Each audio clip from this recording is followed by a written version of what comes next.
available here, so please. It's a lot better sitting in the front than standing all the way from there, so be brave. I wanted to say we're not in a school, we are technically in the property of a school, so but still, you can come and sit here. We have 3 seats available. Nobody. All right then, ladies and gentlemen, welcome. I'm Almos Bart. I'm going to be your host for today. This is a very respectable job, so thank you very much for being here. And welcome to the Danube Cup Hungarian final of 2024. You are already the best of the best because you made it to the finals. You are already over of your first video pitch and the booster sessions. So welcome and congratulations to you. You're already great and you must be really excited to show and present your ideas to our great jury here. Let me introduce you to your jury. They are going to be the ones evaluating your ideas. First, we have Agnes Dudas, doctor from BME. She is a lawyer. Her expertise is in the fields of intellectual property. So that's what she really looks after. And she's also a startupper. She already had 3 startups in her lives. So she really knows what she's going to talk about. Next to her, thank you. Next to her, we have Judith Hegedűs. She's a Harvard Business School graduate, and she's on the board of many NGOs and many startups also. She teaches at the Budapest Metropolitan University, startups and innovation management, sustainable business administration, strategic management, and she's a mentor of the Vienna-based Female Factor group. So she also helps young female professionals globally to grow and become successful. So welcome, Judith. Please. And then the only man in the group of the jury, we have Laszlo Sabiani from Bolt. He's a C-level executive, and he spent 14 years in London, the United Kingdom. He worked there, and he joined Bolt as general manager in 2023. And he just recently won the prestigious CEO of 2024 award in Hungary. So congratulations.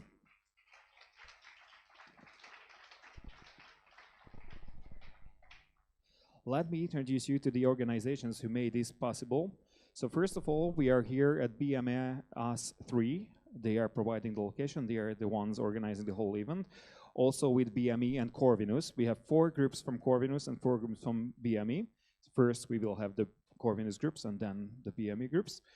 One of the great sponsors are Bolt, and we have the jury from Bolt here. Trezorit also, 77 Electronics, the Austro-Hungarian Action Foundation, the Budapest Chamber of Commerce, the Info Group, and the Fai András Foundation of OTP. So they are the ones. Thank you very much. Please, can I get a loud applause for them? All right, I think there is only one thing to say, just to see the rules. The rules are going to be you only have 3 minutes for your pitch and then 6 minutes for your Q&A. Okay, we are going to be really strict about that. So when the 3 minutes ends, I'm going to come and take your microphones. Okay, so please take that seriously. Otherwise, welcome everybody. We have a message from the founder of Volt. So please, if we can have that, it's going to be shown on the screen.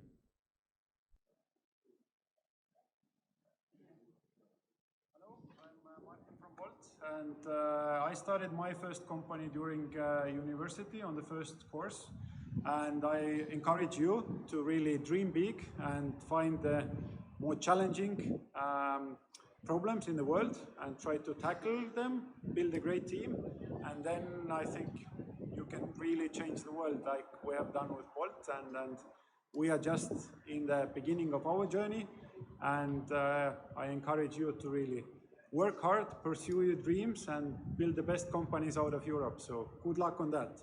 All right, let's start then with Kasar. Is this the way to pronounce your name? Kasar? Sasar? Kasar? Please, Kasar Group. Can I get a loud applause for them? So, okay.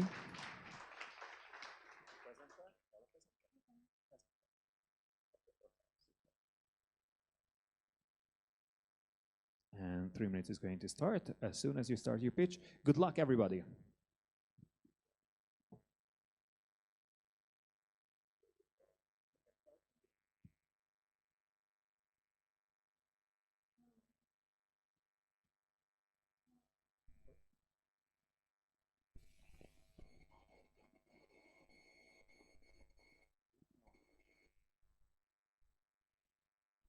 So you don't have your presentation yet? Yeah, I need our slides.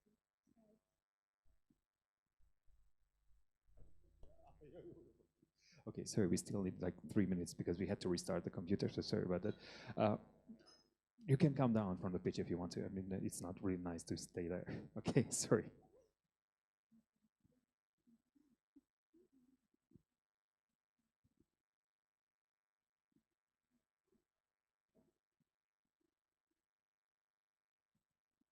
Okay, the next feature is going to be prep box. So when you hear your name and you're going to be the next one, you already know your lineup, I presume. Please come to the other side of the TV, just like she's already there. So you're from prep box? Good. So after prep box, you make 3D. We are going to wait for you there. So it's gonna be fluent, and we have the flow story. Great, we've got your presentation. So sorry, I really hope that it's not going to disturb you. Please, you can start if you're ready. Congratulations. Good luck. Thank you. So, I have a twin sister, and as a fact, there is always an expectation that we should dress the same and wear the same clothes, but in reality, there is quite a difference because, I'm sorry, so because we don't have the same clothes except for our bags. Now, my sister, she is a painter, and one day she had to realize that there is no room for another one of her paintings, so she decided to look for another canvas.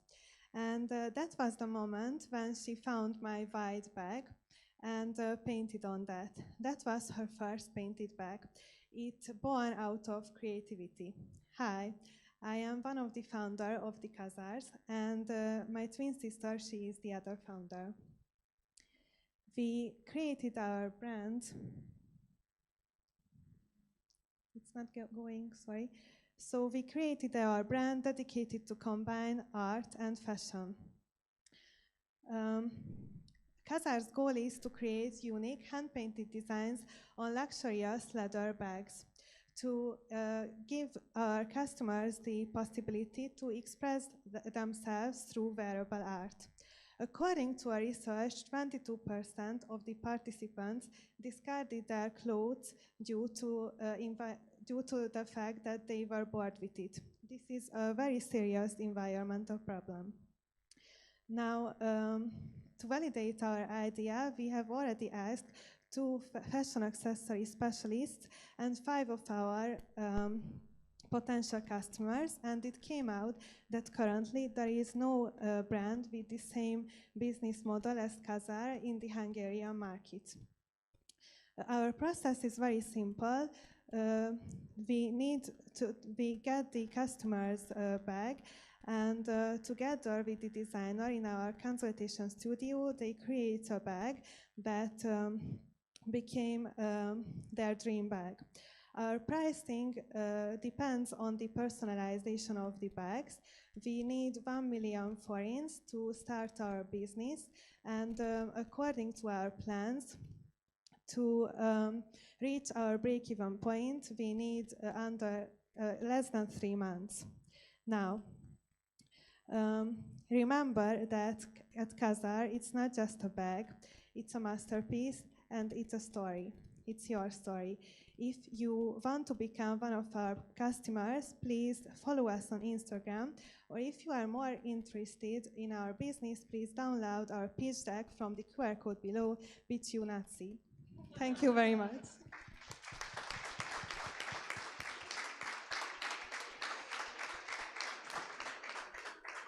Perfectly on time. Congratulations.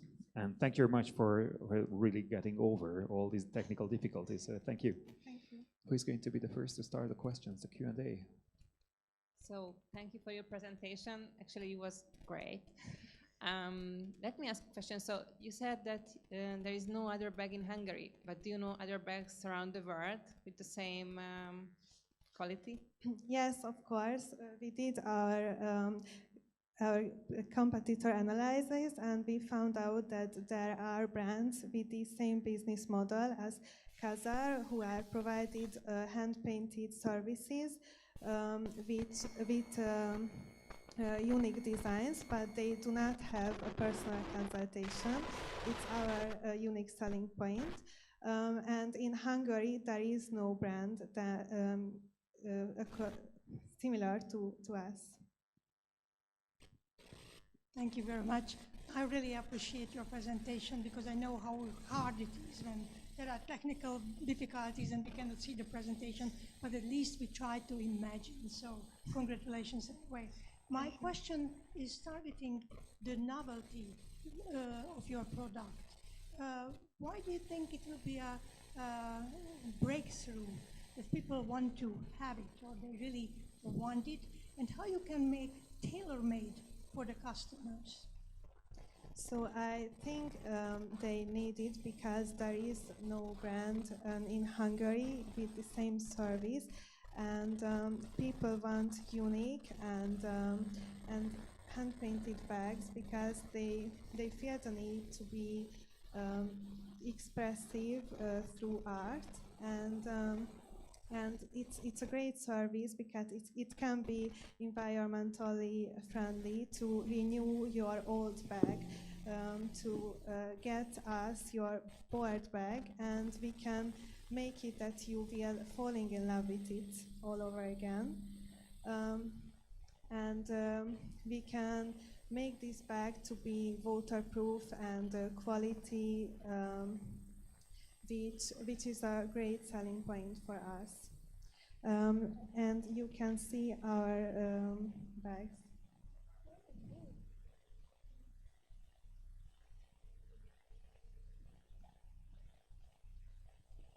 So thank you. I'm sure you maybe had some other bags there I would have liked to see, but they look awesome.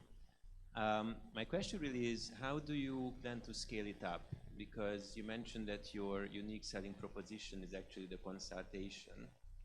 And I guess you want to kind of scale it up at some point to be able to sell as many bags to, across the country as well, not only in Hungary. So how do you plan to scale it up? What are your phases of scaling it up? Thank you for your question. So we, at first, we plan to make 10 bags in 1 month, because there is one designer and painter who will be also, the consultation. And then later we would like to hire more painters to really have the chance to sell more bags, and it's in our cash flow, which our financial advisor can talk more. We have a presentation. Back. It's not the cash flow, but you can see the line that from the first month and to the second year, we calculated with an average of 50,000 forints for a bag, but it depends on the complexity, the time, and the size of the bag. So it can be 30,000 forints too, but also 100,000 forints. As I mentioned, it depends on some points. And may I ask, who is the target market for this? Yes, we created 4 segments. One is fashion enthusiasts who want to express their individuality through this. One is business women who have designer bags and they want to renew their bag with our service.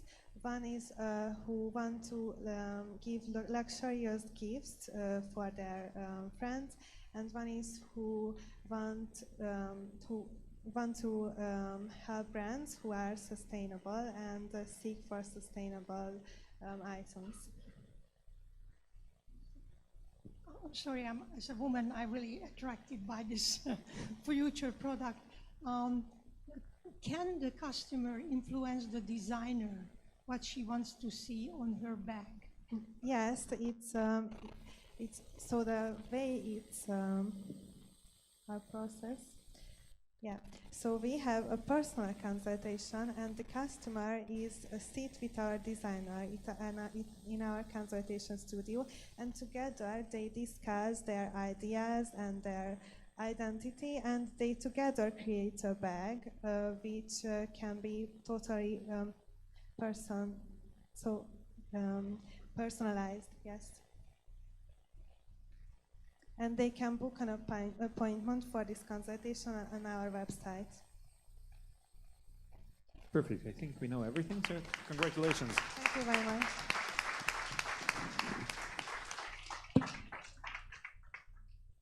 It's always very difficult to be the first, but you were really great. So thank you for not doing anything about it and getting over the technical difficulties. Prep box, it's your turn now.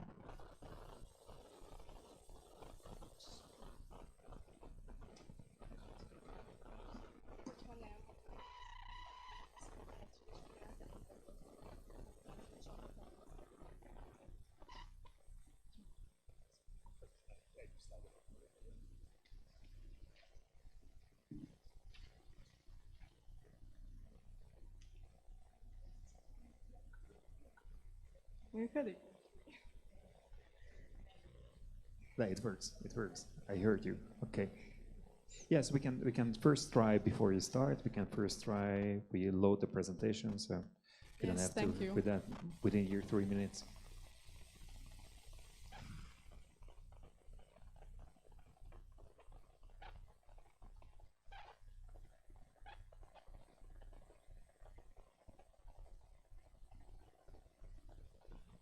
We really appreciate your team design that you're dressed together. So.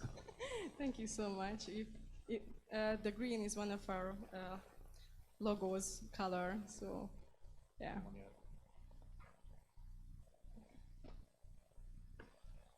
It's loaded. It's gonna load soon.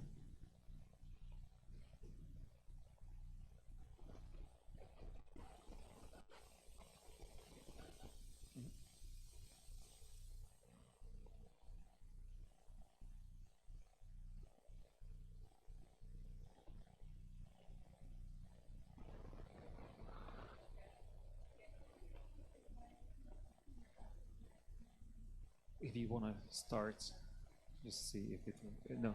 Oh, The clicker doesn't work. if the clicker doesn't work, just look at me and I'm going to. Oh, Okay, that's fine. We can just put it down. Okay, perfect. Thank you. All right, so whenever you want to get to the next slide, just wave or we're going to look for you. All right, if you're ready, I think your presentation is ready. And we think have so. everybody's attention. So ladies and gentlemen, please welcome Prepbox. Good luck. Thank you so much. So, good afternoon, everyone. Picture this. It's a typical weekday evening, and after a long day of work, you find yourself staring blankly into the fridge, wondering what on earth you can whip up for dinner. That moment of frustration, that nagging feeling that you should be eating healthier, but the sheer exhaustion of the day making it seem impossible. Sounds familiar? Well, that's exactly why we whipped up Prepbox. If I get a click. Yes, that's exactly why we whipped up Prepbox, a service where you can order pre-portioned, ready-to-cook ingredients in a box with instructions, where you can whip up your own meal just in seconds, rather than opting for a takeout from a restaurant. You can choose from a wide range of boxes, catering to every taste and dietary preference, from vegan to high protein, from single to family size. But it is more than just a service. It's a lifeline for people who would like to experience the ambience of cooking without the exhaustion part of the preparation, the shopping, and the chopping. In today's chaotic world, finding time to cook while prioritizing health and reducing waste is a constant battle. Research has shown that in Hungary, 95% of the households are cooking at least 3 times a week. But did you know that 70% of the customers struggle to find all the ingredients in just one store? Or that 20% of the people hate grocery shopping because it consumes too much time? Well, in all this mess, there's a huge opportunity. The online food delivery market in Hungary is growing rapidly with an investment rate of 11.25%. Despite this surge in demand, there's a gap that needs to be filled. At PrepBox, our mission is simple. We aim to transform cooking from a chore into a joy by providing convenient solutions for everybody. At PrepBox, we believe PrepBox is sexy, and we are seeking constant validation for investment, and we are open to a lot of collaborations or partnerships to make it a moneymaker machine. So please join us on this journey to a healthier, happier future with PrepBox, and nourish your day with just 1 box away. Thank you so much.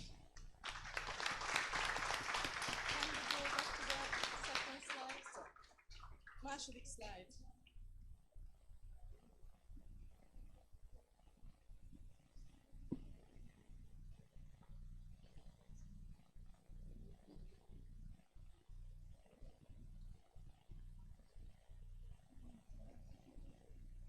Thank you very much for the presentation. It's addressing a real need. My question is the following. Have you thought about competitors in this market?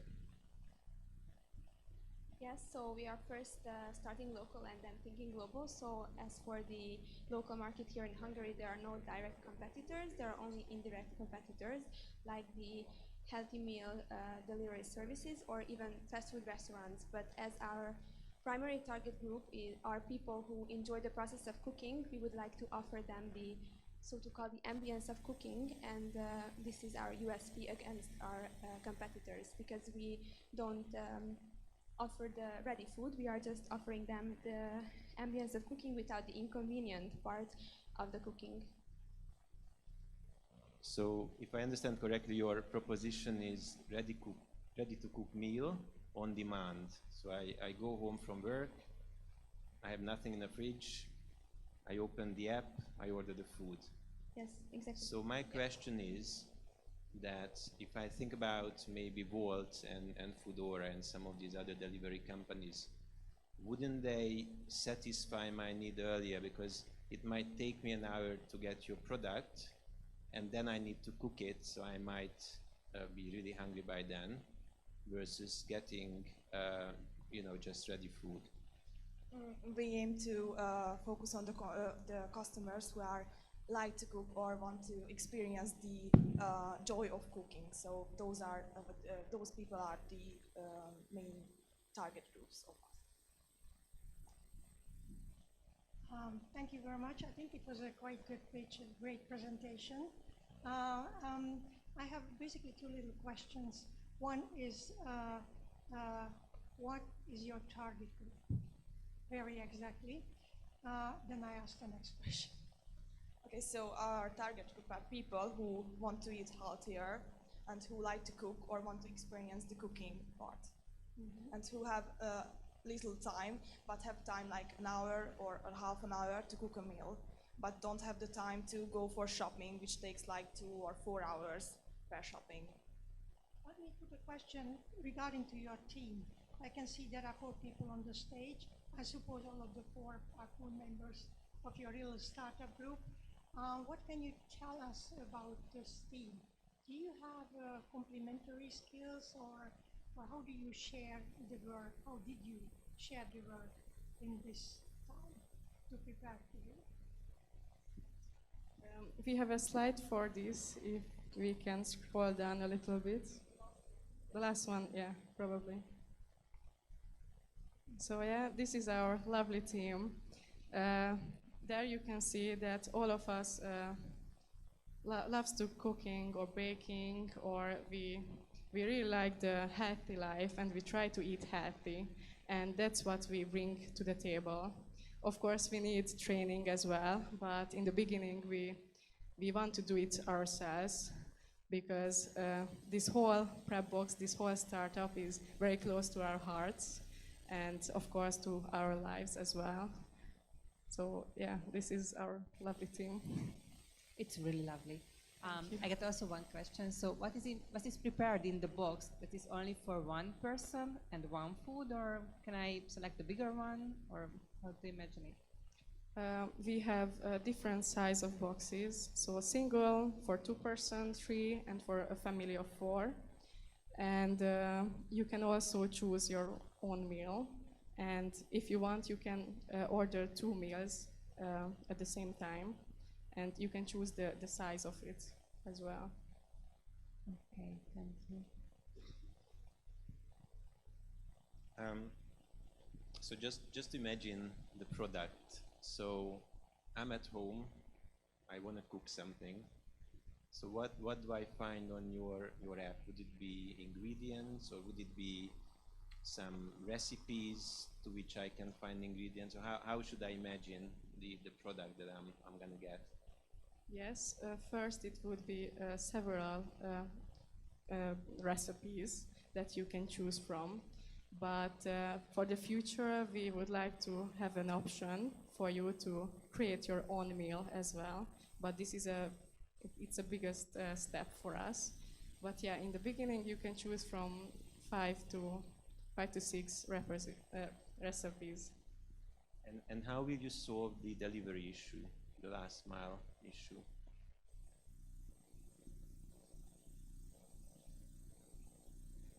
Okay. So our main concept would be to create or establish our own delivery service.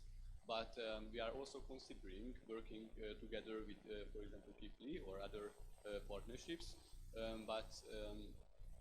We are deeply considering it because of the exposure that can be that could happen towards these companies. So basically, our first and main goal is to create our own, but we are open for partnerships as well, because it could help us to grow rapidly. Thank you. And that concludes our time. So congratulations. Thank you very much. You.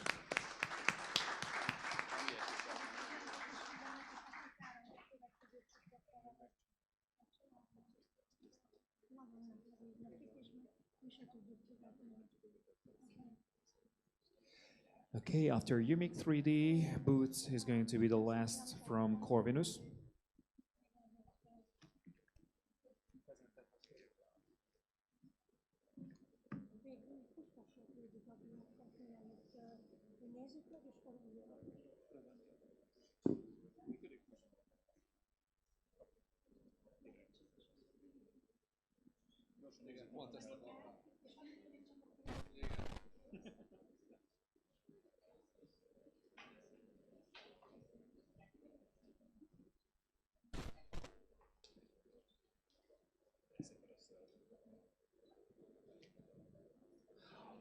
We can see the green group now, the blue group now. So after the green, we've got the blue. Very, very nice. They're going to load your presentation soon, and then we're going to do a technical check to see if your presentation works, and you can click through it, and then after that we can start your presentation. So it's gonna take just a second. It's running on Mac, so it's supposed to be good.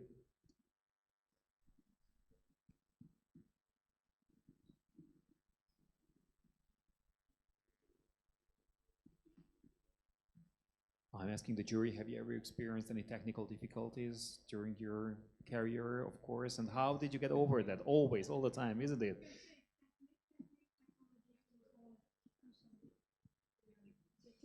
Yeah, I have to tell you, even if I just teach in the university, I'm sure about myself, but I'm never sure about the techniques. And I'm suffering because that basically can make difficulties for the presenter. So I'm with you, group 1 or 2. I really understood your difficulties, and I think it didn't ruin your wonderful work that you did. Yeah, it's always like that. If there is something connected, it can go wrong. So, I mean, even though it's 2024 and we are doing PowerPoint presentations, which is not like the sky-high technology, but still, it can. I think they are changing the computers now. So, yeah, it looks like a Windows. It's not the Mac anymore. It's their own computer.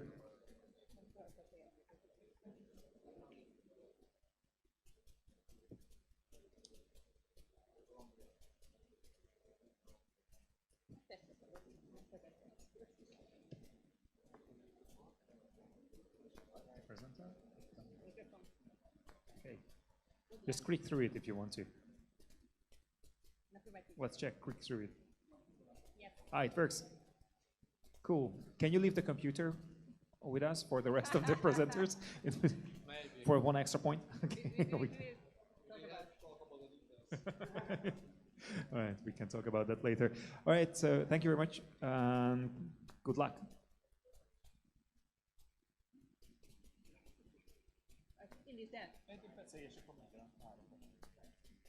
It has always been a huge disappointment for me when clothes I ordered online looked different from what I expected. So I often returned them.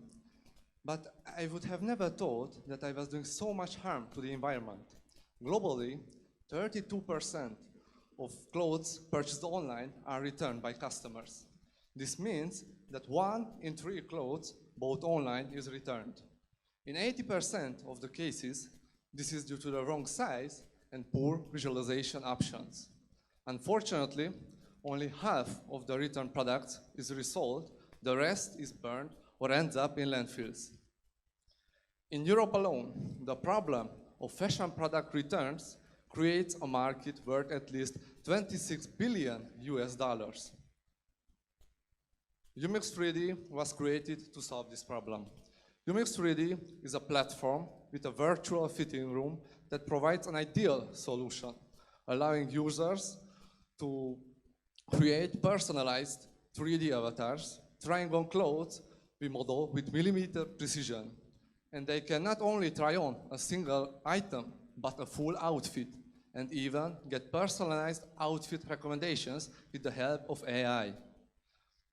This is beneficial for brands as they can both reduce returns and increase sales.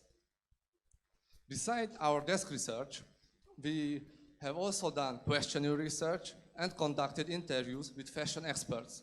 So far, we have personally spoken to more than 20 fashion brands, 4 of which are currently our clients, and further 7 are interested. While we are developing our MVP, we are currently creating 3D digital content to our clients for free, such as the AR filter in the picture. Our 3 AR filters allow users to try on clothes virtually by scanning a QR code. These 3 AR filters have been tried out by more than 100,000 people without any marketing. Our business model is simple. Brands can join our platform for free since we only charge commission on products we sell. At the same time, for a monthly license fee, they can get our solutions and they can integrate it in their own websites very easily. For users, it would be free to use. We are not only dedicated, but our team of 5 from 5 universities has the core competencies needed to make UMix 3D a success. Thank you very much.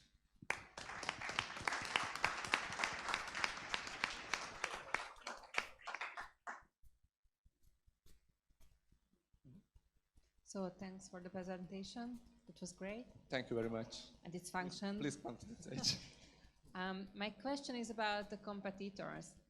Do you know your Yes, Of thank course. you. If we look at in Hungary, we don't really have direct competitors. But if you look globally, we have some. So for example, Verfit, which is again a startup in Europe, but our main unique point is that we can create millimeter accurate models. So right now, but as I mentioned in the presentation, we are also creating an MVP, which was ordered by 4 new clients. So we are developing our idea step by step, and we are following the lean methodology. So at first, our MVP would be designed after, thanks to the demand.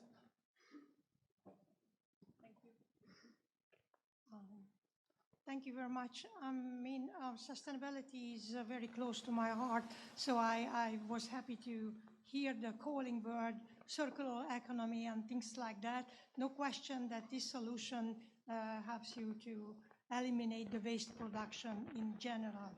But I would like to have a little more explanation about your business model. Who sells what? This virtual possibility, basically, I can see that B2B2C. How is how construction works indeed? Okay. So we are creating a platform where brands can join for free. But in this platform, we will be selling their products. But at the same time, we will have features what they can integrate in their own website. So for that kind of integration, they would have to pay a monthly license fee. But as I mentioned, when we sell anything in the platform, we will get commission. And of course, we will sell for users, but we won't charge them. And my question is, will this require any investment from the customer? My understanding of the product was that it pretty much models you, so it takes your sizes and stuff. So does the customer have to go through some process to get there? Yes, to get the right measurements, there are some solutions already in the market. For example, there is a solution what we want to integrate that users have to make 2 pictures, one from front and one from side, and AI will generate a 97% accurate 3D model of that kind of person. So it will take a few seconds, but while we were doing our questionnaire, we realized that most of the users spend more than an hour shopping online. So we think that few seconds or maybe a few minutes, it won't be so bad. Do you have any privacy issues? I mean, do you have to take these in your underwear, these pictures in your underwear, and you have to store them, or is it okay if you're clothed? There are 2 ways.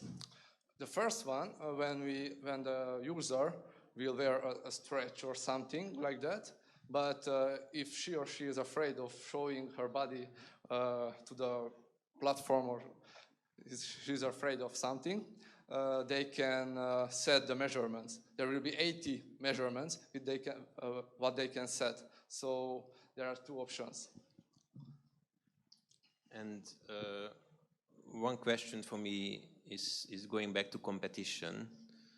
How do you plan to create some barriers to entry? Because, I mean, the product is probably great, but I would think that it's not so difficult to replicate.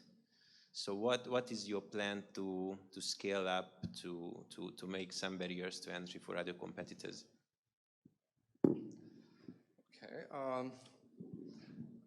if we take a look at the 3D models, that's really hard to create these kind of models. Thankfully, we have in a team Brigi, who managed to win an international fashion design and 3D modeling competition. So we have the right competencies to do this very uniquely.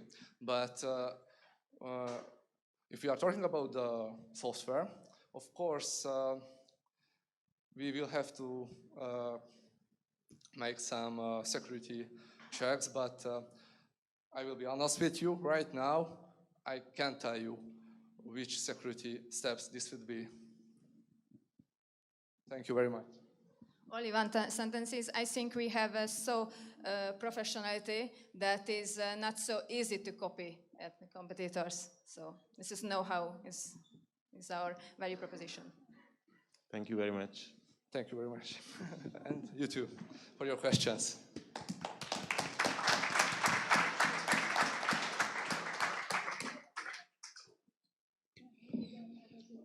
Let's see the last group from Corvinus, the boot.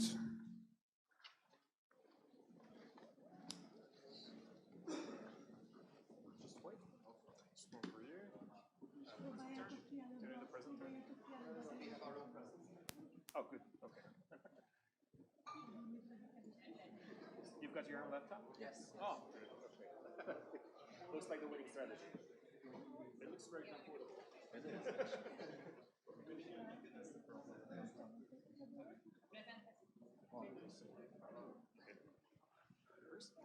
It all works. They've got their own computer too then. 1, 2, 3. That works too. So the deck is all yours. Good luck. Thank you very much.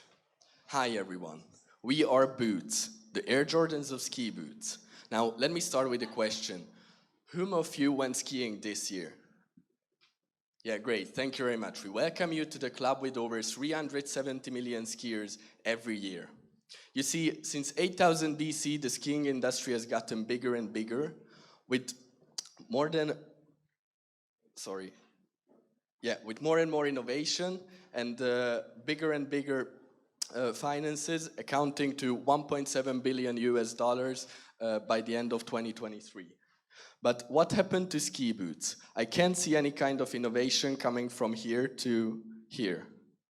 And I'm not the only one asking this question. Every year, over 1 million skiers face the slopes only to encounter injuries, with a significant 30% suffering from leg traumas due to their ski boots. We saw an opportunity.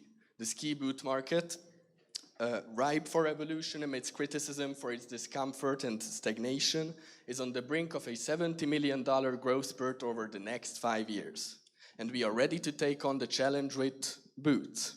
Boots is an innovative technology that enables users to eliminate the struggle of constantly having to adjust your ski boots. Say goodbye to clasps and buckles and meet Boots. Our product features precision motors and advanced detection sensors that automatically adjust for safety and comfort. Whether you're doing your 23rd lap of the day or chilling at a hytte, you never have to think about tightening or loosening your ski boots ever again. The question arises, however, who is willing to pay for our product? As our survey of European skiers shows, more than half of the middle and upper class German skiers are willing to experiment with Boots technologies, and almost 100% of the respondents would be willing to pay 15% or more than for their current boots. And our in-depth interview with several German skiers shows that there would be enthusiasm for our product if people were convinced about its safety. Our main mechanical competitor is BOA, and their journey showed us that companies like Atomic, Focal, and Castle are happy to innovate and happy to have new licenses in their books. In the light of this, our revenue will come from licensing our intellectual property, created through our patent. All in all, our idea formed during our ski trip last year. We have never imagined we would end up here at the 2024 Danube Cup finals. We've come a long way supported by our teachers and advocates, and now we are here seeking for your support. By having the opportunity to present our idea to the international jury, we want to use our gained contacts and resources to develop our product and approach Castle to negotiate the first sale of our license. Thank you very much.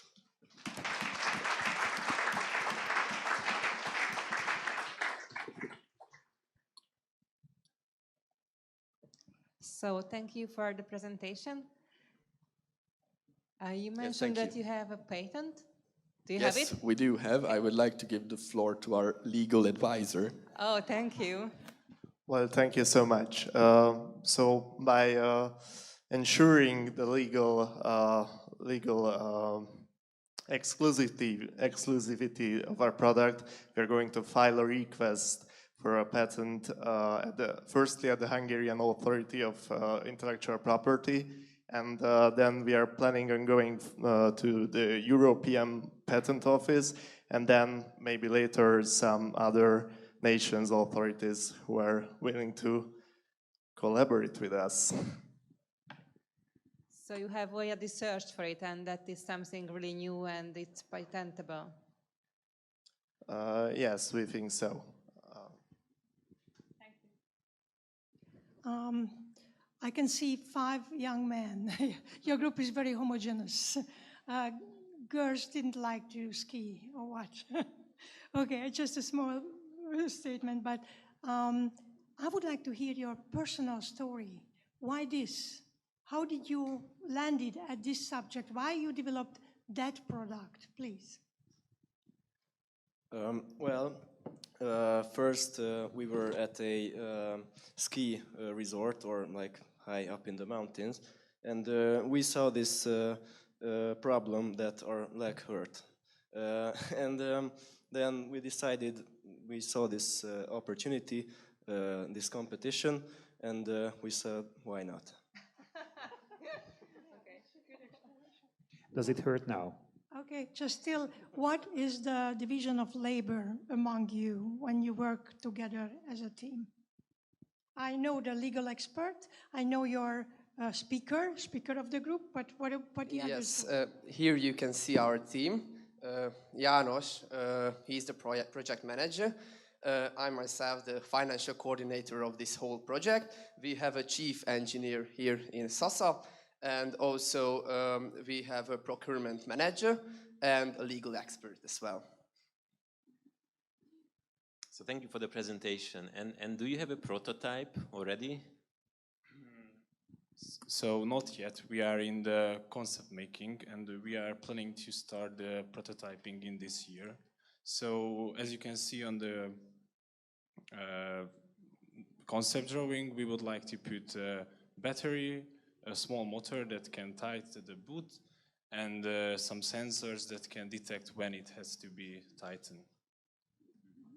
So I guess my question is it a product that you know will work, or is it something that is still to be tested and retested? Yes, we think that it will work. We have to make a prototype and we have to make tests to get back the results, because it's very important to make a safe product, and because it's some kind of an extreme sport, skiing. And just in terms of your business model, so once the prototype is working, you are planning to just sell the license to the patent. So you are not going to manufacture the product yourself. Potential part. Okay, so our plan is to sell the intellectual property or rent this out. So here are our potential partners. So they are the biggest, I can say, in Europe, like ski boot manufacturers. And our plan is that we will reach out to Kestel, which is a brand that's new to ski boot industry. They have been in this industry for over more than 30 years. So we can say that they're a safe bet, but they seek most likely for innovation in their ski boots. They want to gain momentum, and that's what we want to catch.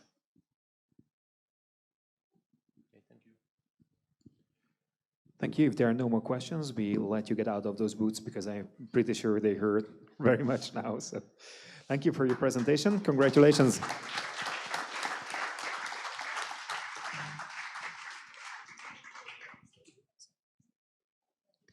Okay, so core Venus groups are over. Let's give the floor to groups from BME. So we start with GP Solar, and then Bridge 8, and then Start, and then Noted. So GP Solar, the floor is yours. Good luck. Let me try it first, okay? Yeah, sure, yeah, for sure. Okay, seems fine, okay. Hi everyone, my name is Benedek Juhász from the team GP Solar. Should we invest in solar energy? It sounds great. Go green, go solar, we hear it everywhere, and it really sounds great, but how do we know that our home is actually the right place for installing solar? How do we know how much energy we can generate? How do we know how much we can save, how much money we can save, or CO2? There is no quick and cheap way to find out. With our solution, anybody, anywhere can get a clear picture of his or her solar energy possibilities. All you have to do is take your phone, scan your surroundings, and our AI predicts the amount of incoming solar energy. Also giving you financial projections, production analysis, actually showing you how you can use that generated energy. We also have a chatbot for regulatory and guideline assistance. We validated our idea in multiple steps. We had 2 pivots during the first interviews and surveys. Then we experimented with fake door testing and mock-up testing. And right now we are rolling out the beta version of our MVP, and we are closely watching for the feedbacks and the user engagement data. So unlike our competitors, our solution actually takes shadowing factors into account, also offering customer-specific information, and which is the most important, it can be used for any kind of solar device. Most other solutions focus on rooftop solar systems. Ours can work with any kind. For example, the German balcony solar. So our business model is B2B2C. We provide the interested people with information, and if they still like that information, then we refer them to solar businesses, giving them potential customers. My co-founder, Regina, and I, we started this project because we wanted to fight climate change and actually do something useful with our computer science degrees. And in the last few weeks, 3 other people joined our team and started helping us to deliver this product. We now have covered electrical engineering, UI and UX design, and also financial advice. Sorry, the last part is covered. Okay, and I'm going to leave the demo here, and if anybody wants to try it, it's still quite sunny outside, you can actually download it, but I'm going to leave the demo here. Thank you very much for the kind attention.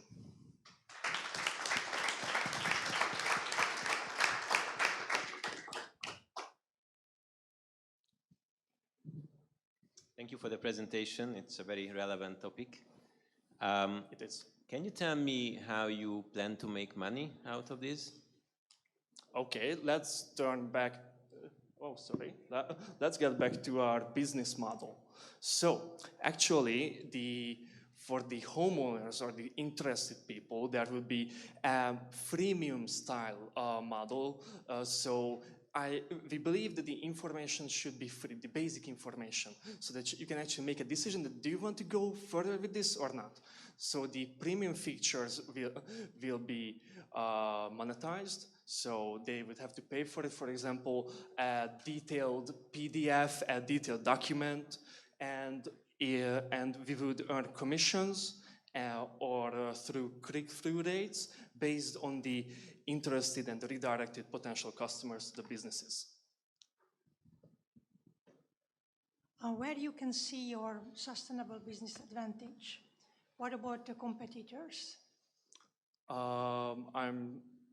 I'm sorry, I didn't quite catch that. Could you Okay. rephrase that? I suppose you have you explored a lot of things, but I would like you to explore again your long-term business advantage. Why Oh, people, yeah, I get that. Why Okay, people okay. go to you Yeah. and buy your Yeah, service okay, thank you, versus the thank you, competitor. thank And what about your competitors? in Okay, general? so most other solutions, they actually, right now, most of the softwares, they use an aerial imagery based method, which is very costly. For example, MVM Optimum and all the solar maps still use, for example, Google Maps, which is very outdated, and it's very expensive to update these maps, these data, because the most expensive thing about AI isn't the model, isn't the server, it's the data.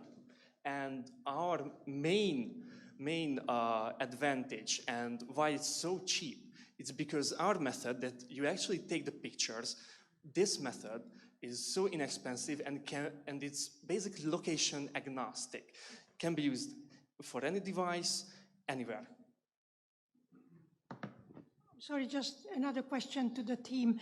You said that you were the two of you, the founders who started the company, we started it. and you basically hired or other people That's it. joined. What was the reason that you extended your team, and what kind of people you try to find? Oh yeah, actually we need anybody who's not so much of a tech guy. Both of us are IT guys, and we think very in one way, and we need somebody who can somehow expand our thinking. That's why we are so glad that Boroko joined our team, because when she helps, she somehow opens new words to us. Like, oh yeah, okay, I get that. I mean, this pitch deck, it took a lot of sweat from us to actually create it, because we weren't trained for this at BME.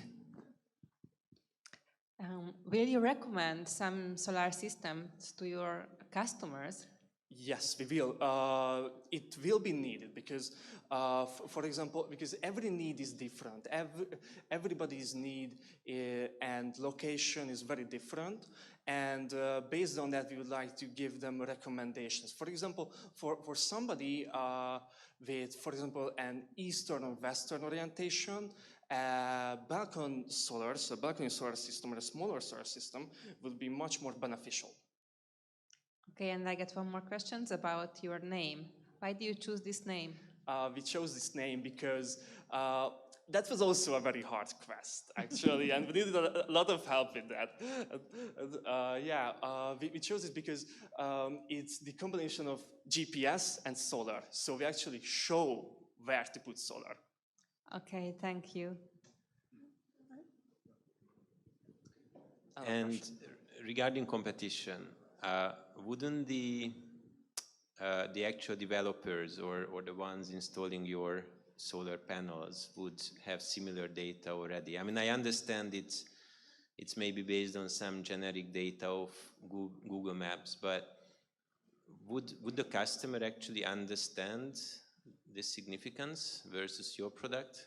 Yeah, because this is I didn't quite have time for this. So our solution isn't tied to any commitments. So we plan to use this, so people should use this solution before they even make up their minds. When they're still sitting on the fence, should I invest in solar, or maybe should I do installation, just to say something. So this is before they reach out to any vendors, installers, so that there are no commitments. It's totally independent.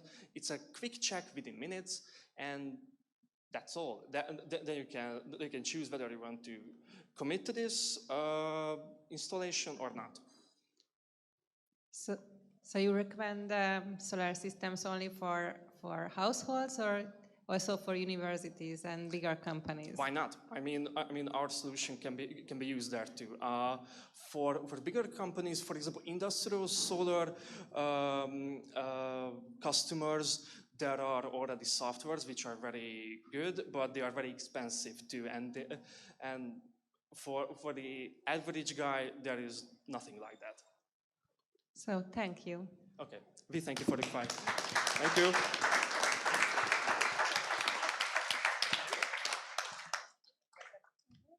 Thank you. That was great. Next up is Bridge Aid.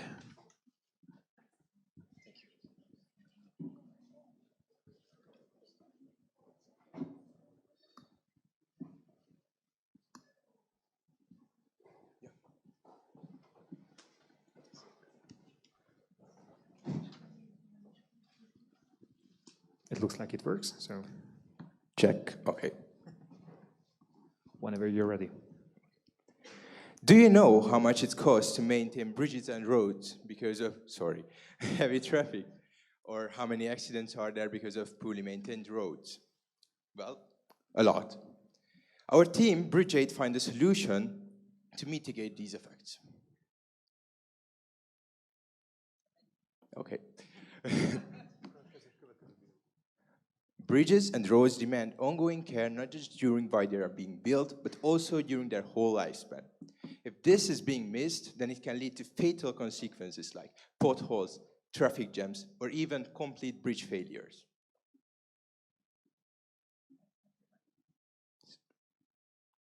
Okay. Bridge Aid are pioneers of revolutionizing traffic safety and bridge maintenance with the new generation of bridge health monitoring systems. Our sensors gather many data that we can use to foresee the lifespan of bridges and to avoid fatal consequences. However, this big data cannot be solved with simple equations and simple calculations. That's where artificial intelligence plays a huge role and enables us to determine crucial vehicle parameters like axle spacing, weight, and speed of the vehicles. We have reached technical readiness level 6, which means we have a working prototype on the new Danube bridge in Komárom. After negotiating with companies like Budapest Public Road, Hungarian Public Road, and National Toll Payment Services, we came to the conclusion that our key values are the following. 95% accuracy on axle weights, which is way better than the current system. 24/7 data reporting, and maintenance without disturbing the traffic. To top it all, bridges are crucial checkpoints in lorry traffic, forcing them to pay the tolls, which they have to if they are over 3.5 tons. If you are interested in any of these, please feel free to ask questions after the presentation. Our business model is a B to G to B model, and our monthly payment fee scheme is going to be 10 million Hungarian forints per month per bridge, while ensuring a positive cash flow for the authorities. Thank you very much, and let me introduce to you our team, Ági, Dénes, and Bence. And please feel free to ask any questions.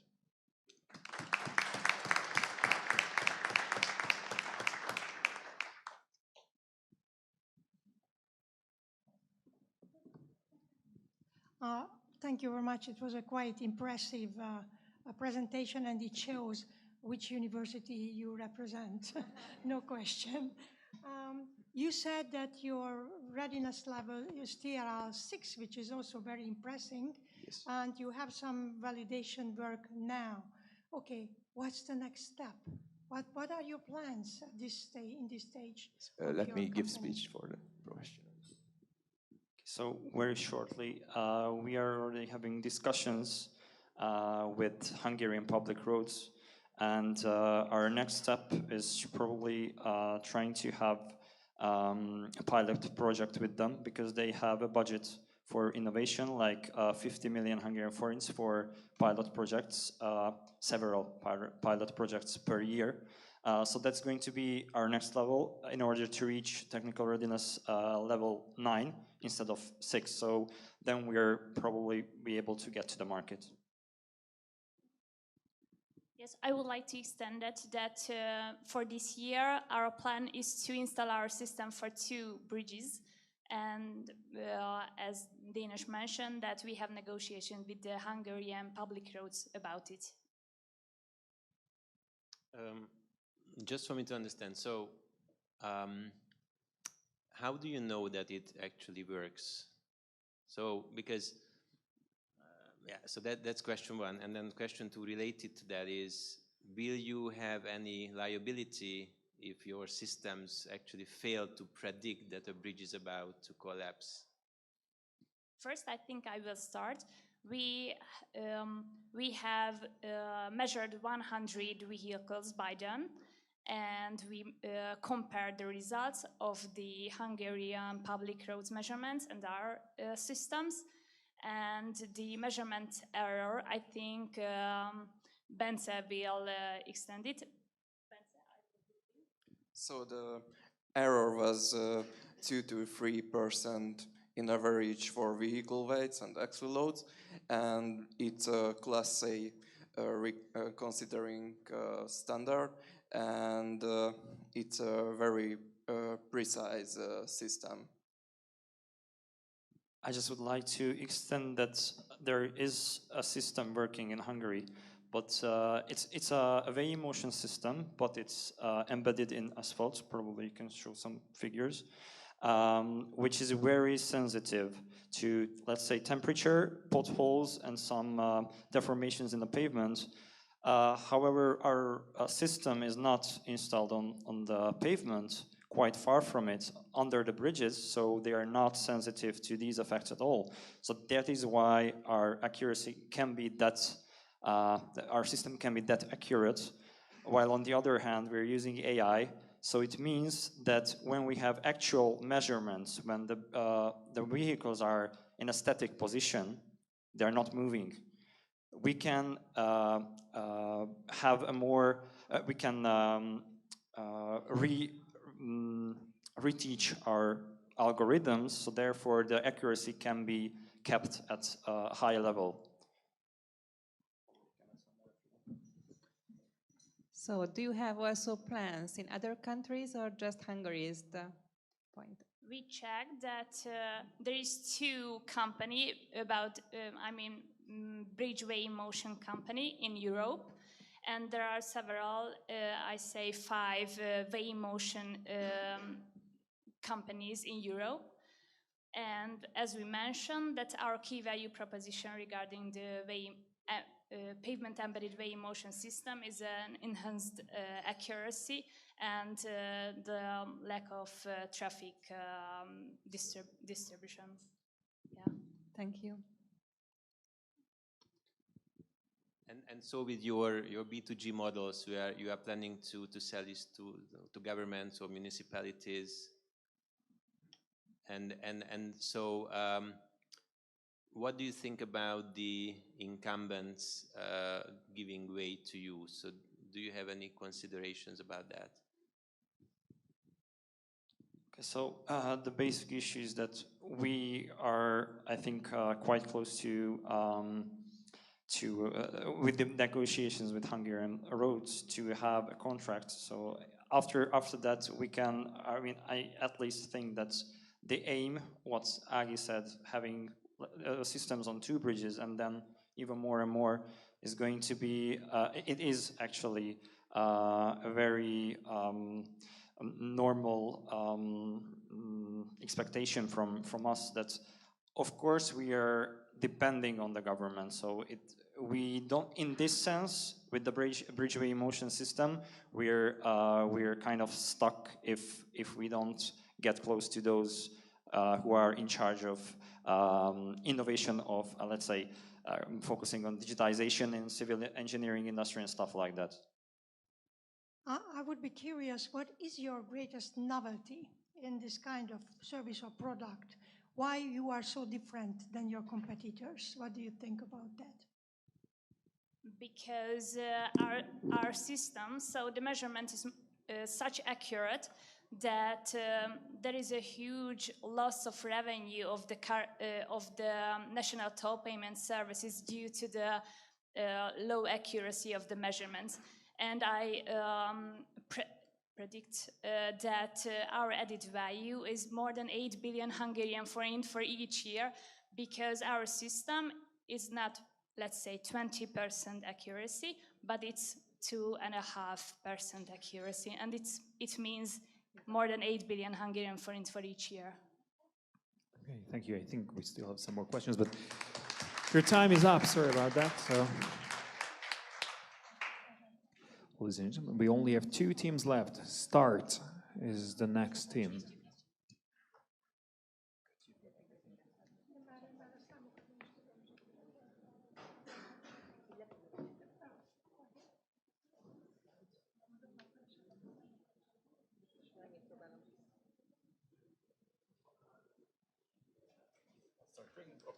It looks like it works. More or less, yeah. It worked before, okay. All right, so should we do something tonight? This is the very question you can ask from your friends on a Friday or Saturday afternoon. And the answer is, yes, we should. But then some other questions will come up, such as, what should we do? Where should we do it? And when should we do it? Now, finding the right event can take a really long time. First of all, you will go to the website of your favorite places, if they have something going on, if they have tickets left. And if not, you will go to Facebook events or to some other local website, and so on. And by the time you find something that is right for you, hours gone. You don't have more time, you are not in the mood. Our application, Start, offers a solution for that. In our vision, you don't have to find the right event, because the right event will find you. You can think of it as a dating app, a Tinder for events. And in here, each and every event wants to date you. But of course, the choice will remain yours. I like this idea, that's why I'm here. But that wasn't enough, was it? So we talked with audiences, target audiences, age groups, university students, people from nightlife, DJs, visual artists, and they were also really supportive, but that still wasn't enough. We had to go to the sources of these events. So we talked with art houses, theaters, clubs, concert halls, and concert venues, and they were very fond of our idea, as it is not only resolves the issue for searching events, but it is helping them to find new audiences, bringing new people into their establishments. Now, 12 of them already signed a letter of intent with us, and they are willing to collaborate with us on our pilot project. On our pilot project, which we will conduct around August and September, and by that time, I expect this number to be 50 at the very least. Now, of course, after a successful pilot here in Budapest, we can grab this idea from here and paste it to other cultural hubs of Europe. I'm talking about Vienna, I'm talking about Berlin, Paris, London, and Barcelona, and basically everywhere where there is nightlife. Now, this international ambition seeked for an international opportunity, and I believe that Danube Cup 2024 is this opportunity. Now, guess what? If I would pull this application out of my pocket, it will show that the right event for me and for us is the Danube Cup 2024 final. So, I hope to see you all there. And I'm not joking. Thank you very much.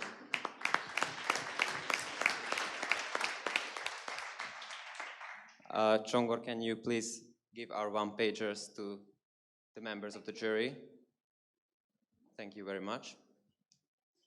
And of course, if I mention Csongor, you can see the members of the team there. Thank you.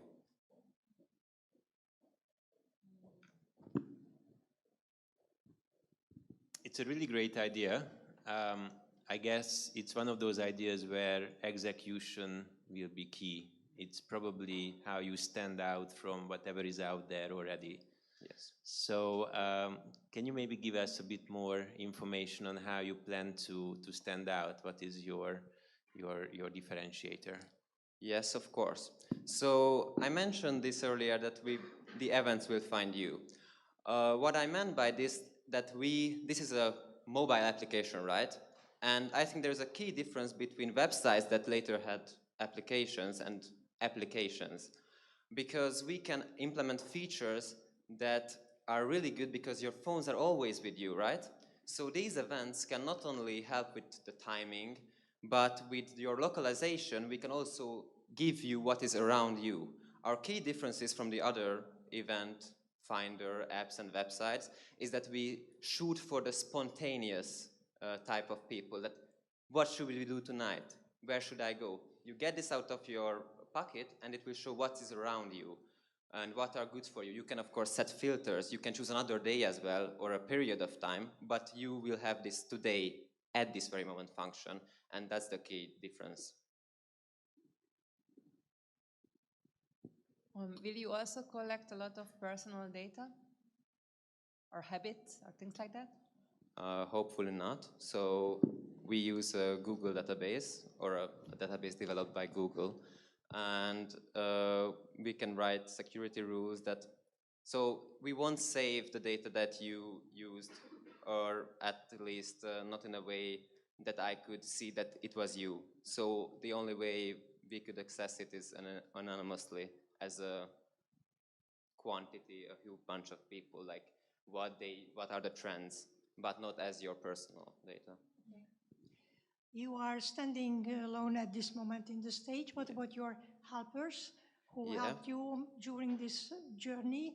How they could help you in this story, how you make the work?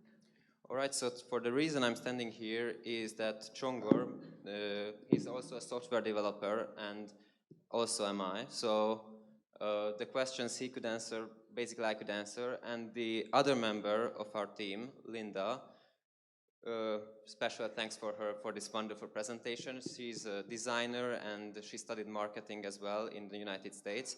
So she could help us a lot. Sadly, at this very moment, she's in Amsterdam, and that's why she couldn't join us tonight. And of course, we will, I think, need some more expertise in financials. But yeah, so we are waiting for another member, perhaps. Okay, that would have been my next question. As Laszlo said very rightly, the execution is the key of this whole idea. So whom do you still want to see on the board, you beside a financial person? All right, so I think a key thing for us is marketing, right? Get this product to the people, because B2B, I can do it. I knock on the doors and I like it, and I already did some of it and I plan to do more. But B2C, to build this bridge between the customers without bridge aid, it's a hard task, and we need good marketing for that. And Linda is responsible for the marketing part, but she said that she is not really good in other financial parts, and we will need a strong business model to find investors. So therefore, that is a member we are really looking for, someone with accounting abilities and someone who can give us a really good business model.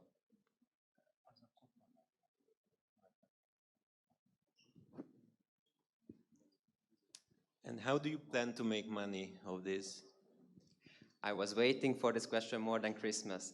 So our basic idea is that at the very beginning, we want it to be free for everyone so it can spread. But later on, as almost every social-like application, we tend to get income through advertisements. And there are two phases of that. One is what you see on Instagram, like brands trying to sell their products.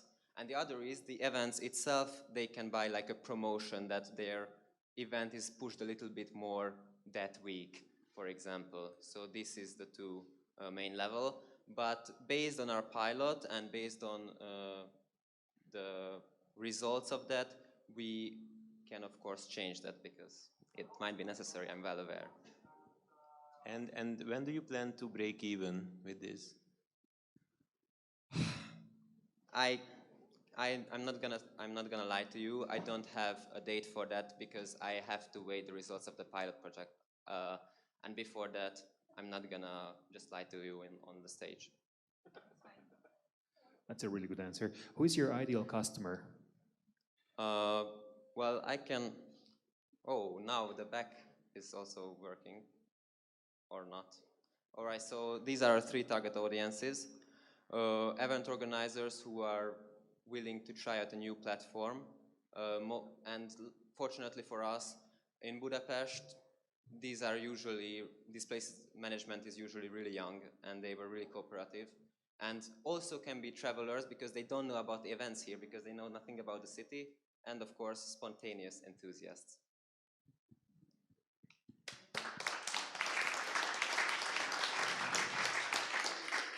Congratulations.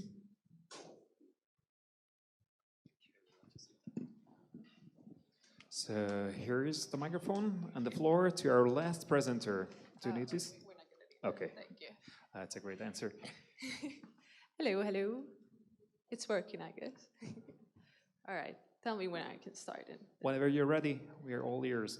All right. Good luck. Thank you. Hi. Let me start with 3 simple words: stress, confusion, exams. I'm sure right now we're all thinking about the same thing: studying. Now, imagine a world where studying doesn't feel like climbing an endless mountain of books and notes, but it's more like an exciting adventure. Welcome to Noted, your shortcut for effective learning. With Noted, learning isn't just effective, it's engaging, rewarding, and absolutely sexy. But let's see how. So, what's the biggest challenge students face nowadays? They don't know how to study because they've never been taught to. And also, most courses do not provide good notes and study materials. But that's where Noted comes in. It's like having your own study buddy. We take your study materials and turn it into notes that fit how you learn the best. Then with our flashcards, quizzes, and tasks, you will achieve a deeper level of understanding. And if you ever feel lost, just ask our AI for guidance. But there is more. Noted isn't just about studying alone, it's about community. Share notes, work with friends, and learn from each other's successes. Plus, Noted opens up a cool chance for you to not just learn, but earn some money. When you share your notes and they get popular with other users, you can actually make money from them. With this, we can support students a little bit financially as well. What is our secret sauce? It's a unique blend of generative AI with a glimpse of innovation. But our platform's magic lies in the precision of our AI, referencing scientific papers flawlessly. This guarantees that our tests and responses are rock solid. How much? Now let's talk about numbers. Because our pricing is just as smart as our AI. For the cost of a cup of coffee to the price of a monthly Netflix subscription, you will unlock a world of learning right at your fingertips. But we didn't just build our castle on sand.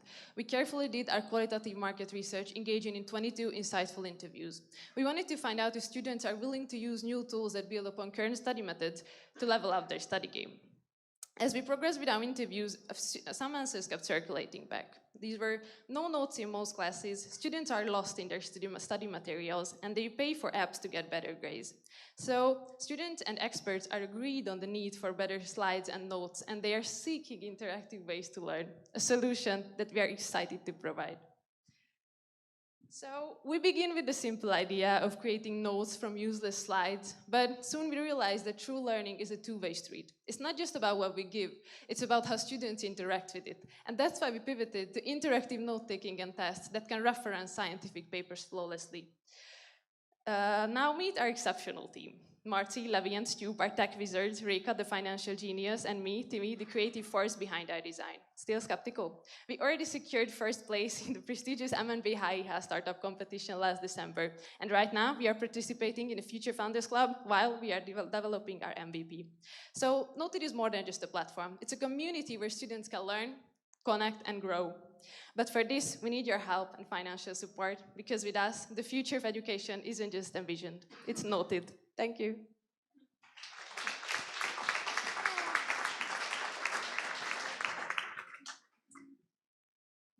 Oh yeah, and Reka is handing out some handouts. So.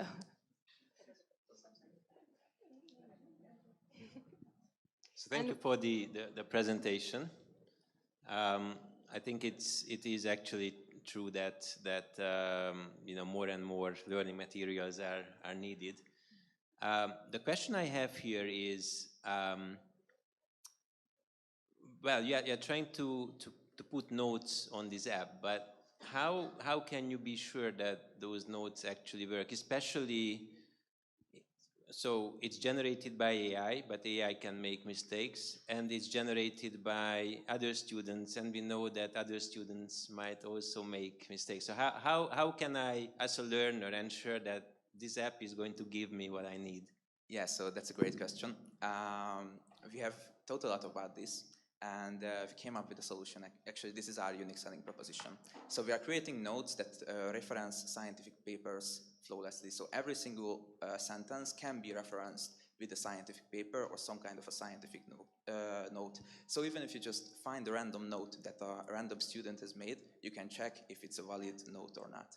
So this is kind of what we do, and this is the magic of AI, I guess. And what is your business model? Yeah, so let me talk about that a little bit. We have been thinking a lot about how we can make money with this. We will have a freemium plan, so obviously every student can use it for free, but we also have paying tiers. We are going to universities and we are making partnerships so we can access their intellectual properties and we can upload their notes into our website. After this, students can interact with them for free.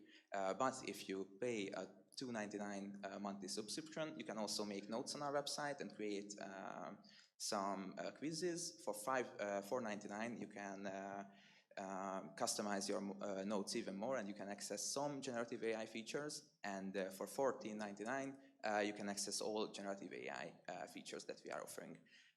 So this is our business plan and proposition. I actually wanted to ask a little bit more about your financial projections, break-even and thing.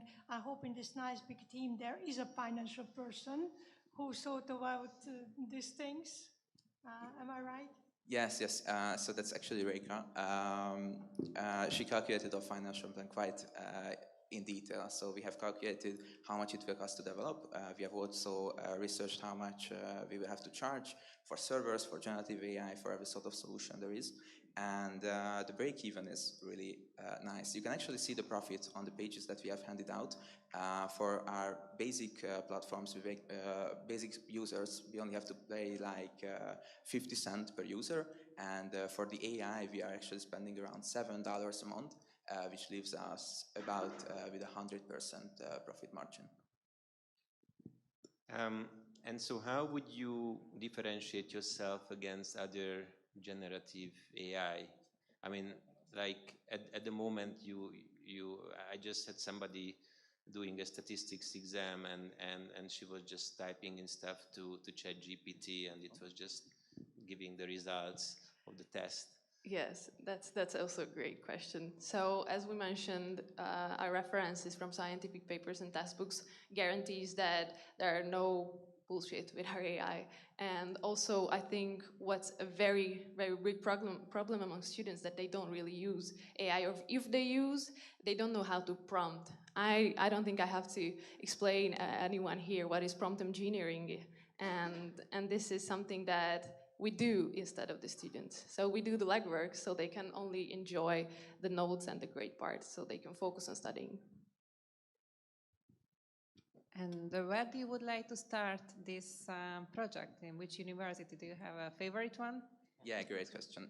So we have been thinking about starting here in Budapest. Obviously, our focus is minimized. We are looking for students that have to learn the most from like textbooks and other stuff, because learning math and things like this with AI is kind of hard. So we've been thinking about starting in Schotte, BME, or Corvinus. Obviously, we are trying to start here in BME because we are BME students, but we are also looking for partnerships here next to the Danube. Thank you. Now we would like to ask some questions from you. So please pick up your phones and vote on which startup is your favorite today, and then we will have some more questions. And we ask the jury to leave the room and go back to your quarters and decide on which teams are going to enter the final in Linz. How much time should I give them? Okay. Looks quite even now.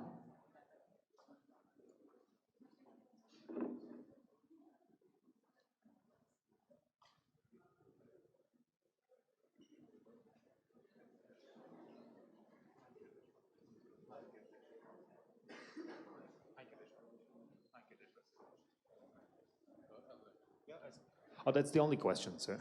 Okay. We can actually leave this on while we are talking with Mirto.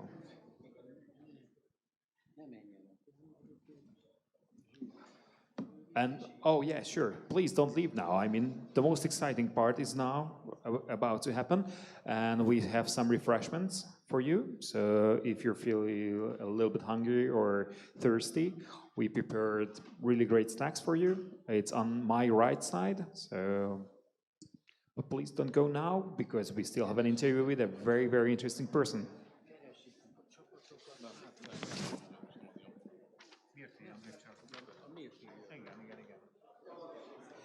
So, ladies and gentlemen, I can see that most of you already voted, so please welcome Mirtia Megyari on the stage. We're going to have a great talk. If you don't know her, you really should pay attention to what she's about to say.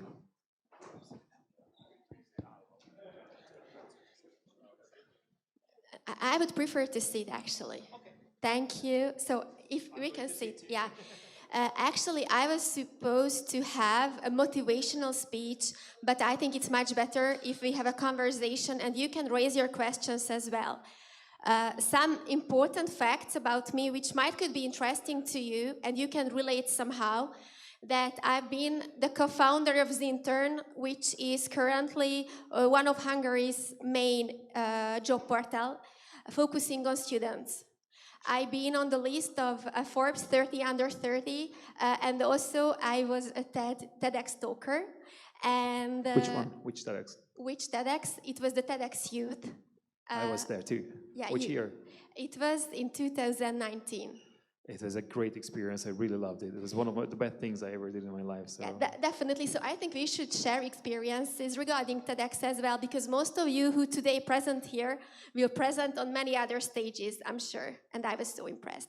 So basically, there are a lot of experiences I can share today, and also a lot of fuck-up stories. And I really would like to tell you what not to do when you're about to kick off your own startup, when you're about to start negotiating with investors, when you're about to find your founding partners, because there are a lot of messy things could come up, and it's better to be aware of this. I would really appreciate if anyone back in 2015, when we actually received our first pre-seed, told me about the things that I needed to learn on my own skin.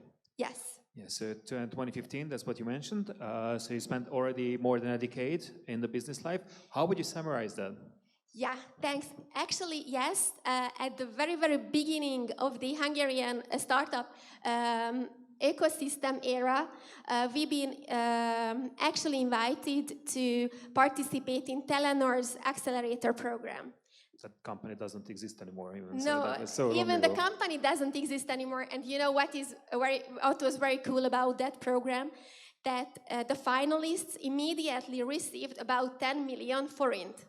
So we just needed to participate, pitch, and then 10 million hoof landed on our accounts. So that was the golden age of startups from many aspects. That was when actually Pistur Vera, for example, was one of our mentors among many outstanding people who were focusing on us. So about 10 years ago, when this startup word arrived to Hungary, I had the chance to be part of it, and it was a very different time. Back then, the investors were pretty different.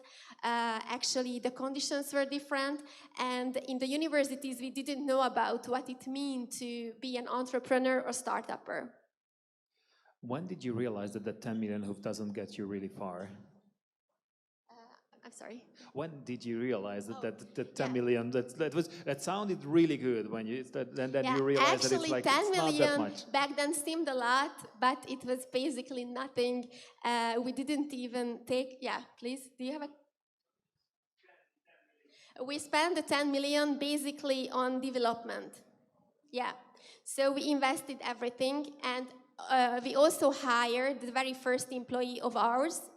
And basically that was where the money went, and it was pretty tough time back then, but of course I can imagine that you are in the same shoes. We needed to work while we were building up the company for more than a year, because we were just not making enough money to get on. So these were the times when we were working 16 hours at least a day. Yeah. And just to make sure that went to Zintern, so that 10 million Yeah, helped you went launch to your Zintern. site. So. Yeah, that went to Zintern directly. And we also started with a freemium business model, as many of you mentioned. But after half year, we started to actually create profit. And actually, that was how we could survive. And as soon as possible, I recommend you to start paid business model, and the subscription model is the best if it's an option. Oh, that would have been my next question. So what were your milestones, ups and downs, so positive and negative milestones as well? Yeah, so actually at the moment I'm not working for Zintern anymore. I'm still one of the founders, and I'm supporting them as a consultant, but currently I'm working at a multinational company in an international role. And there were ups and also downs that lead me there. First, we were not enough considerate when we founded the team. Actually, we were not a great match with the founding partners, and after 2 years, the founder team broke up. So that was the first thing, which I really would like to warn you to pay attention to. And then, actually, we didn't measure well the potential in the Hungarian market and our scalability options. How did you make up your team, the founding team? So was it all your friends or people you knew from college, or? Actually, we were not friends. In a way, it would have been better if we would be friends, because at least there would be a tie between us. Actually, we met because of the same business interest. We all worked in HR, and we all were passionate about building the bridges between the labor market and the students. Oh, that's interesting. You also entered Start Pitch Competent. You are startup competitions, and you already won some money on that. What was your biggest advice, and what would you tell to people who do things like that? Yeah, actually back then, between 2016 and 19, I think there were no pitch competitions in Central Eastern Europe where we did not turn up. So yeah, pretty much experience. The most important thing is to be to the point, which been done more or less well by the participants. Then it's very important to connect somehow to your audience. And that was something that I think some of the teams missed out, engaging your audience, contacting them directly. Even though your topic is very specific or technical, you still can somehow relate to your audience. And that's the other advice I would really give. And last but not least, practice, practice, practice. We already know from Steve Jobs, even it's a 5-minute speech in your native language, you need to practice about 5 to 10 hours. And this is even more when it comes to 3 minutes in another foreign language. You already talked about it, that the scenery of the startup culture was a lot different back in the days. How did it change now? How do you see it now? If you were to start your own startup today, would it be more difficult, easier? How would it be different? In general, it's pretty different.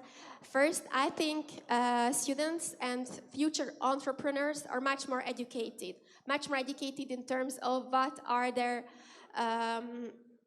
let's say, opportunities and what are their rights. But when it comes to investors, they are also better educated. I think the expectations and the conditions are better nowadays. Back then, when we received the first rounds of investments, actually the post-money valuations were incredibly and impossibly high.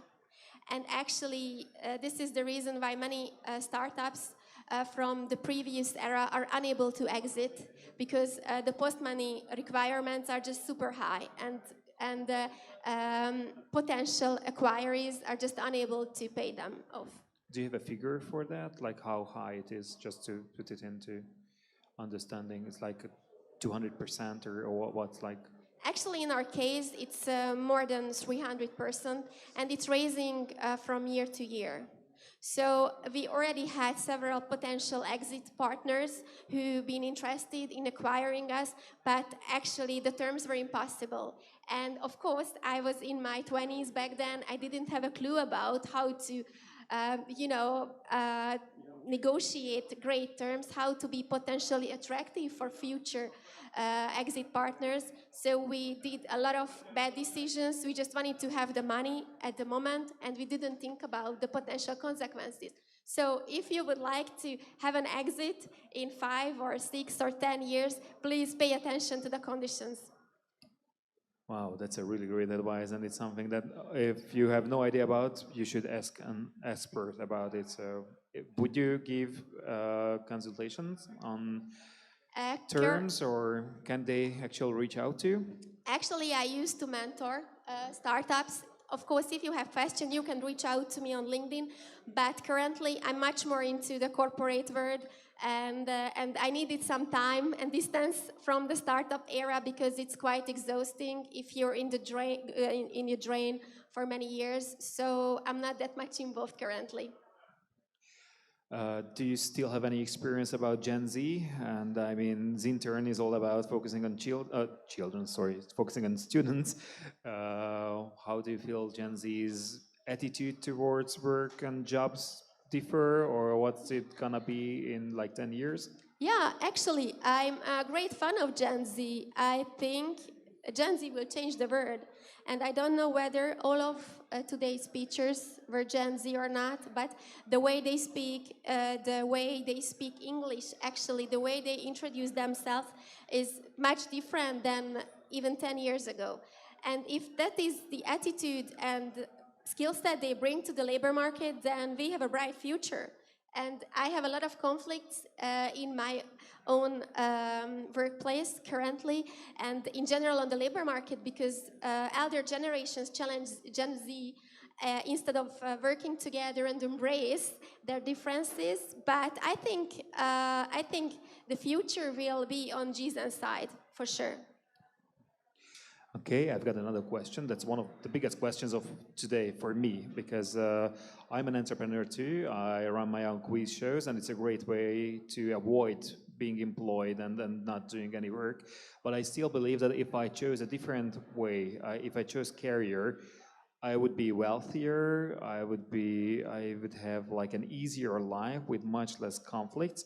And you experience both lives. So you've been an entrepreneur, you're still on the board, so you're still an entrepreneur, but you already are employed by a multinational company.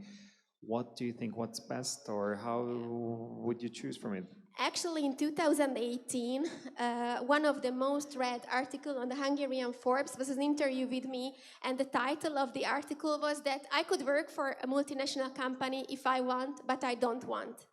And a few years later, I decided to move to a multinational role. So I think it's all about the life circumstances and what you seek for. Back then, I wanted to live for my passion, and I wanted to live up to my potential.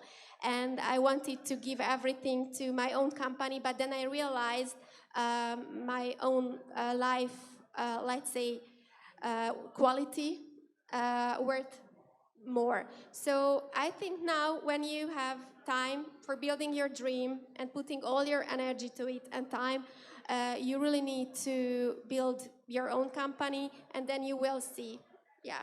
Is it an age-related thing? So like back in the 20s, you should do whatever you can, and while you're at the university, you should start working on your dreams, and then I maybe... think it's not age, but it's like a life cycle thing. Whenever you feel ready to settle down, whenever you feel ready to slow down and focus on the things which are more important to your personal life, then you will have this need for change. But it's not related to age. For me, it came after I was 32. For some, it came earlier. For some, it came after that 40 or 40s. So it's really depending on the life cycle where you are. Do you have a message for your younger self? So like if you were back in the university at the age of 21 or 20, or what would you say to... Yeah, maybe don't take yourself too seriously. And this is my message for all the guys teaching today, because you're smart, you're talented, but don't take yourself too seriously, because then maybe you will be disappointed. And also, please, this is another advice, and actually I think I did pretty well on that, but still there is room. Be humble in many ways, and also co-founders and the people you work with, because actually of a certain stage in building a most important thing will be to manage your people well. Great leader, and that's people-centered, and don't forget a lot of things to the work with. People, yeah, of course. Thank you very much. If you have any questions, I think she's going to stay with us for quite. Ask your own questions for her. I do want to. Choosing me instead of the snacks over there. All right, thank you. I think the jury needs good luck.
Almost everybody got back, so.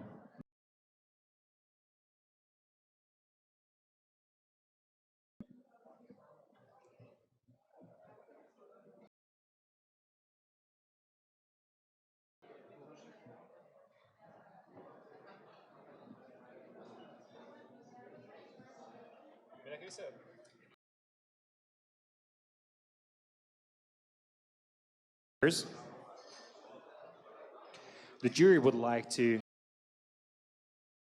why they decided on how they evaluated your what would they recommend you to do. So okay, a couple more seconds. So can I get everybody please to sit down because we would like to announce who the winners are, and we've got already win both prepared some really good gifts. See at least one basket. To hear it? Ooh, let's to please share what your thoughts are. What were the most important topics on your evaluation? Thank you. I'd like to talk about the presentations. First of all, I would like to apologize for the technical difficulties and technical solutions from companies, and I would like for so great, and this presentation is so actually both of us favor, and we would like to congratulate all of you because that was a great job in English. Amazing. Thank you very much. We're in a very difficult situation. We have 4 teams from the 8, and that was we basically tried to aspects when we evaluate. One was the idea, what unique idea with. Then the second was the whether the project makes sense, be realized or not. And that was the presentation that I talked about. So I want to encourage the teams that tonight didn't win. They won a lot because yourself here in the you showed how brilliant ideas my idea part is my part, so let me you had all wonderful. And I evaluated many startups for the European Innovation Council in the earlier years, and I was amazed by your brilliant.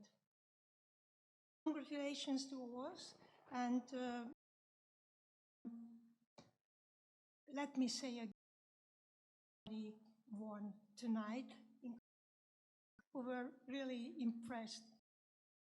Very much, and congratulations.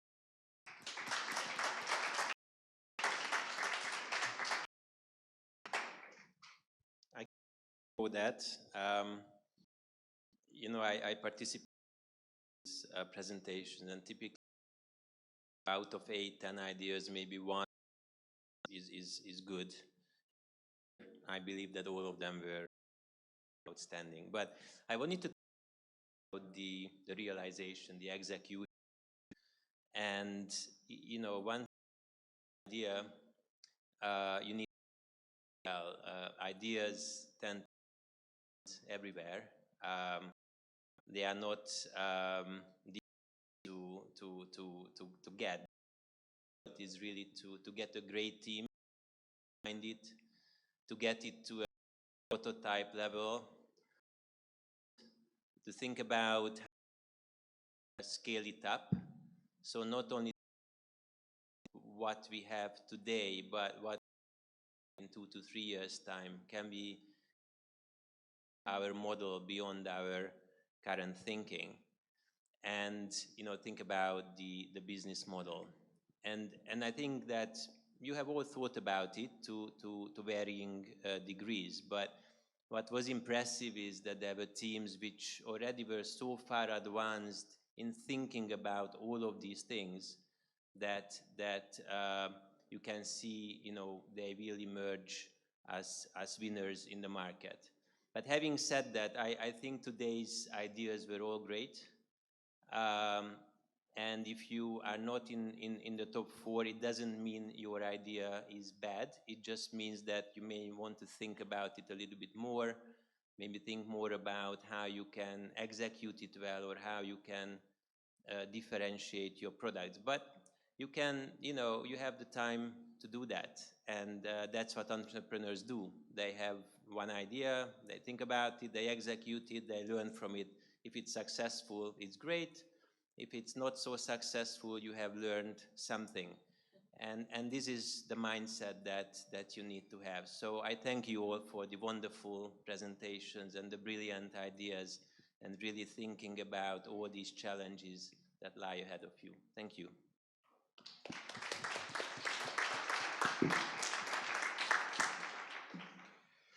Do we have anything else left, or just for me to announce the winners?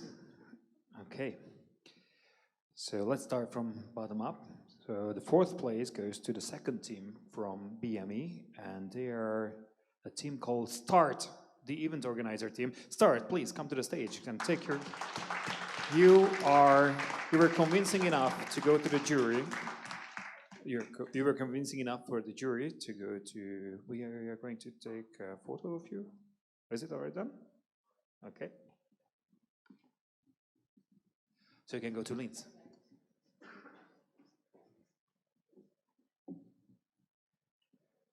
Let's see, 2 teams from BMS. So the 3rd place goes to...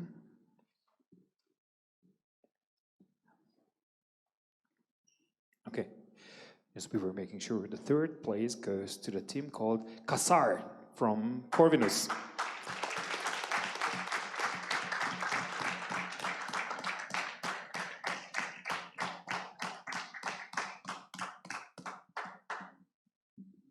Congratulations.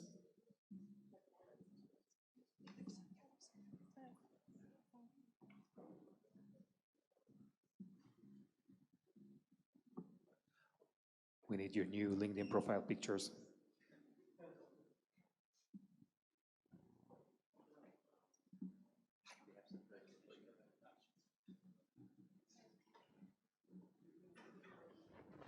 Okay, second place, also from Corvinus. It's the Umix 3D. Umix 3D, congratulations, you made it to the finals.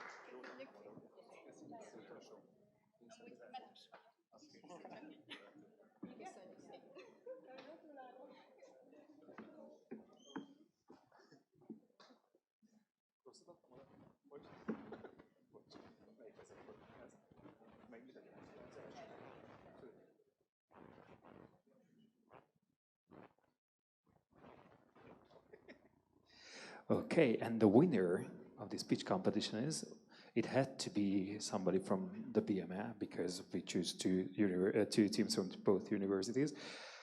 The best team from BMA and the winner of tonight's pitch competition was Bridge 8. Congratulations.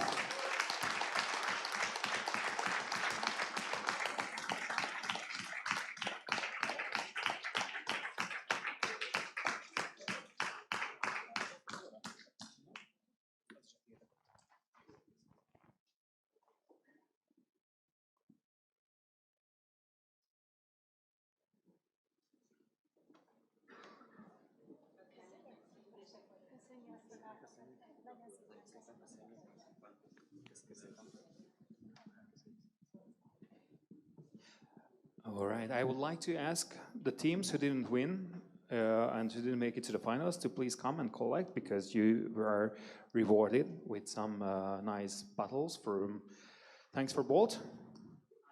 And I would like everybody to say thank you for coming and joining us, and congratulations on your pitches. As you heard, you really mesmerized the jury. They were really blown away from your presentations and from your work. So keep up the good work, go to other pitch competitions, keep working on your ideas, and see you next time. Thank you very much.